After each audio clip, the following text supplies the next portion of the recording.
जय हिंद दोस्तों, आपका स्वागत है दोस्तों आपके अपने चैनल टारगेट विद जॉय में। तो शुरू करते हैं जय हिंद के साथ। तो देखिए दोस्तों, आज हम संविधान की अगली वीडियो देखेंगे, जिसमें अगले पार्ट है पार्ट नंबर 5वां जो पार्ट है उसको देखेंगे। उसमें हम पढ़ेंगे आगे की, जैसे मैंने कल करा दिया था अनुच्छेद 123 तक, तो आज आर्टिकल 123 से आगे की प्रक्रिया को पढ़ेंगे। तो चलिए दोस्तों, चलते हैं अपनी वीडियो की तरफ। तो दोस्तों, जैसा कि मैंने बताया था कि कल अनुच्छेद 123 तक कर लिया था मैंने, आपने भी मेरे साथ किया था, ठीक है ना। तो चलिए अब हम आगे बढ़ते हैं।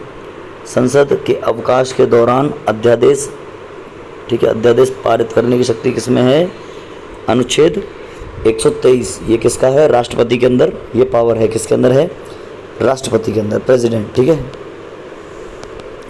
प्रेसिडेंट के अंदर है। इसमें कुछ प्रावधान है, तो देखिए जब हम डिटेल में पढ़ेंगे सभी अनुच्छेदों को, जब देखेंगे इसको क्लियर। पहले एक ओवरव्यू चल रहा है कॉन्स्टिट्यूशन का, तो ओवरव्यू देखते हैं। ये ओवरव्यू उनके लिए है जिनका वनडे एग्ज़ाम है, जिनका छोटी लेवल का एग्ज़ाम है, लेखपाल हुआ, वीडियो हुआ, इस तरीके का, या एसएससी का एमटीएस हुआ, या एसएससी जीडी हुआ, इस प्रकार के एग्ज़ाम, या रेलवे ग्रुप डी का हुआ। और थोड़ा सा अलग डिस्कशन करके पढ़ेंगे RO, ARO, lower subordinate, NTPC, और जो थोड़े से सही लेवल के एग्ज़ाम हैं उनके लिए थोड़ा डिटेल में पढ़ेंगे। चलिए दोस्तों, अगला पढ़ते हैं। तो चैनल को लाइक शेयर सब्सक्राइब जरूर करिए। तो अनुच्छेद 124 ये सर्वोच्च न्यायालय की स्थापना के बारे में बताता है कि सर्वोच्च न्यायालय की स्थापना होनी चाहिए। अनुच्छेद 125 ये न्यायाधीशों के वेतन के बारे में बताता है कि किस न्यायाधीश को कितना वेतन मिलना है। अनुच्छेद 126 ये कार्यवाहक मुख्य न्यायाधीश के नियुक्ति के बारे में, कैसा? कार्यवाहक मुख्य न्यायाधीश, यानी एक समय के लिए कार्यवाहक मुख्य न्यायाधीश चुनना हो तो कैसे चुना जाएगा, ये 126 बताता है, ठीक है। फिर बात कर लेते हैं 127 ये बताता है तदर्थ न्यायाधीशों की नियुक्ति के बारे में। 128 ये उच्चतम न्यायालय की बैठकों में सेवानिवृत्त न्यायाधीशों के बारे में, यानी कोई न्यायाधीश रिटायर हो गया है तो सॉरी दोस्तों, कोई न्यायाधीश रिटायर हो गया है तो उसको वापस से एक पर्टिकुलर केस के लिए या कुछ अंतराल के लिए वापस से उसको जो नियुक्ति दी जाती है, तो उसके लिए क्या प्रावधान है वो सब इसमें बताए गए हैं। और ऊपर वाला जो तदर्थ के लिए, यानी एडहॉक जजेस के लिए, कोर्ट में एडहॉक जजेस की ज़रूरत पड़ती है, उसके लिए क्लियर। अगला है उच्चतम न्यायालय का अभिलेख न्यायालय होना, यानी उच्चतम न्यायालय अभिलेख न्यायालय होता है। ये बात कौन बताता है? 129। 130 क्या बताता है? 130 बताता है कि सर्वोच्च न्यायालय की सीट कौन सी है, सर्वोच्च न्यायालय की सीट कौन सी है, क्लियर। चलिए आगे बढ़ते हैं। अनुच्छेद 130 ये उच्चतम न्यायालय में अपील के लिए विशेष अनुमतियाँ देता है। अपील के लिए, जैसे आपको उच्चतम न्यायालय में अपील करनी है तो आप किस बेसिस पर कर सकते हैं, क्या क्या प्रोसीजर है और कौन सी अपीलें की जा सकती हैं, वो बताता है। 187 उच्चतम न्यायालय द्वारा निर्णय या आदेश की समीक्षा, यानी रिव्यू के लिए। 137 किसके लिए है? रिव्यू के लिए, क्लियर।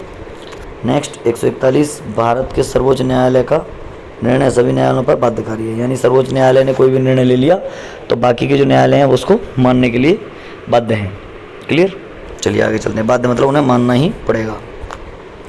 अनुच्छेद 148 भारत का नियंत्रक एवं महालेखा परीक्षक, यानी सीएजी के लिए, किसके लिए है? सीएजी के लिए, कैग जिसे बोलते हैं, क्लियर। जिसकी नियुक्ति कौन करता है? राष्ट्रपति। 149 किसके लिए है?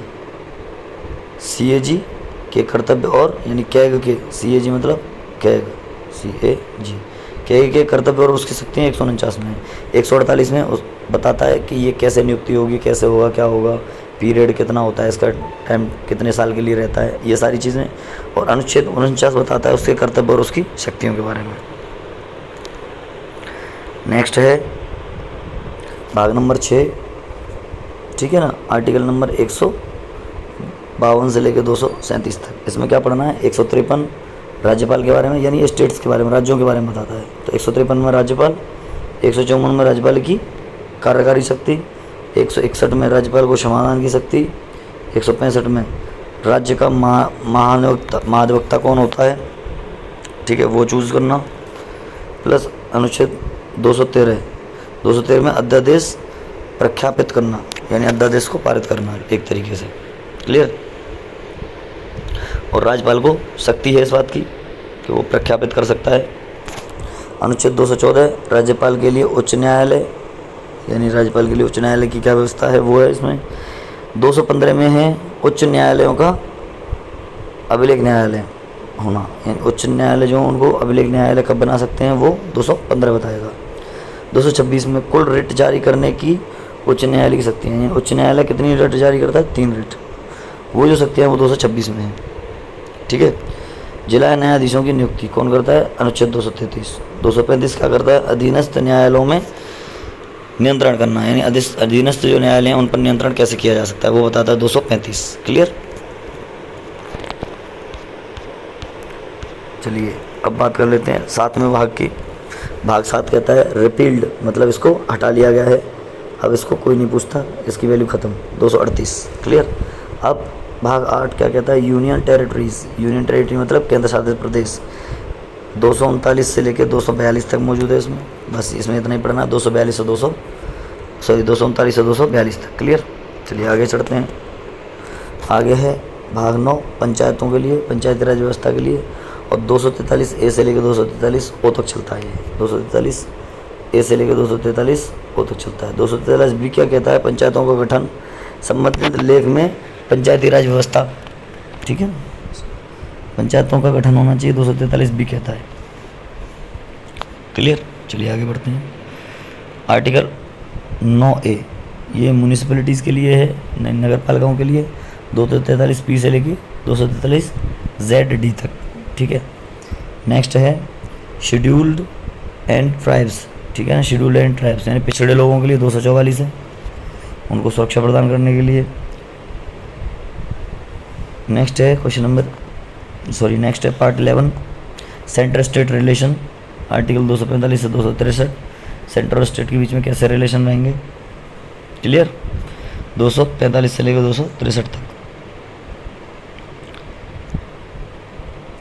पार्ट 11 यानी भाग 11 सेंटर स्टेट रिलेशंस।